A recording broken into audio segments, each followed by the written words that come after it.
স্বর্ণ লোহাকে বলছে, ভাই আমাকেও স্বর্ণকার হাতুড়ি দিয়ে পেটায়, তোমাকেও তো কামার হাতুড়ি দিয়ে পেটায়, আমি তো এত আওয়াজ করি না, তুমি এত আওয়াজ করো কেন, এত চিৎকার করো কেন? তখন লোহা বলল, ভাই শোনো, তুমি স্বর্ণ, তোমাকে যে হাতুড়ি দিয়ে পেটানো হয় সেটা লোহার, আর আমি লোহা, আমাকে যে হাতুড়ি দিয়ে পেটানো হয় সেটাও লোহার। নিজের আপনজন যখন আঘাত দেয় তখন কষ্টটা অনেক বেশি হয়, এ কারণেই বুক ফেটে চিৎকার বের হয়। পৃথিবী বিখ্যাত দুই অলসকে লোকেরা সমাজ থেকে বিতাড়িত করে জঙ্গলের মধ্যে রেখে আসলো। দুই অলস জঙ্গলের মধ্যে শুয়ে আছে। এমন সময় এক লোক ঘোড়ায় চড়ে সেই জঙ্গলের ভেতরের রাস্তা দিয়ে যাচ্ছে। সেই শুয়ে থাকা দুই অলসদের মধ্য থেকে একজন সেই ঘোড়ায় চড়া ব্যক্তিটিকে কাছে ডেকে বললেন, ভাই আমার বুকের উপরে একটা বড়ই পড়ে আছে, তুমি একটু সেই বড়ইটা আমার মুখে তুলে দাও তো। তখন সেই ঘোড়ায় চড়া ব্যক্তিটি বলল, বেটা আহাম্মক, তুই নিজে বড়ইটা তুলে খেতে পারিস না?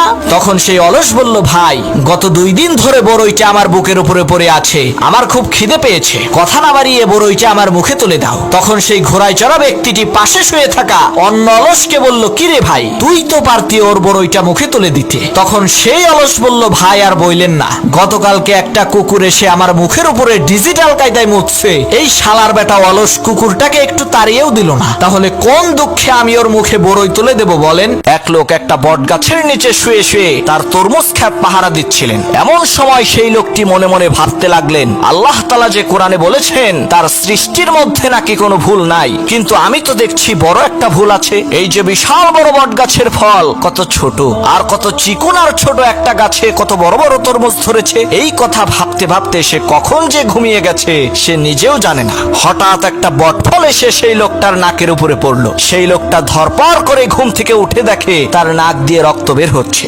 লোকটা তখন বলল, আল্লাহ, আসলেও তোমার সৃষ্টির মধ্যে কোনো ভুল নাই, তুমি মহান, তুমি সমস্ত ক্ষমতার ঐশ্বর্যের মালিক।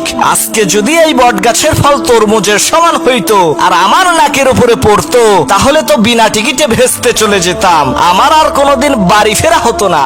এক লোক শখ করে খেজুর গাছে উঠেছে, কিন্তু গাছ থেকে নামার সময় আর নামতে পারছিল না। তখন লোকটিকে বাঁচানোর জন্য গ্রামের সবাই এসে গাছের নিচে ভিড় করলো, কিন্তু কারো মাথায় কোনো বুদ্ধি আসছে না লোকটিকে কি করে গাছ থেকে নামানো যায়। সেই গ্রামে একজন বুদ্ধিমান লোক ছিল, সে কূপের মধ্যে পড়ে যাওয়া ব্যক্তিদেরকে উদ্ধারের কাজ করত। সেই বুদ্ধিমান লোক সেখানে এসে একটি রশি খেজুর গাছের মাথায় ছুঁড়ে মারলেন এবং খেজুর গাছের আগায় বসে থাকা সেই লোকটিকে রশিটি ধরে মাজায় বেঁধে ফেলতে বললেন, আর রশির অপর প্রান্তে কয়েকজন লোককে ধরতে বললেন।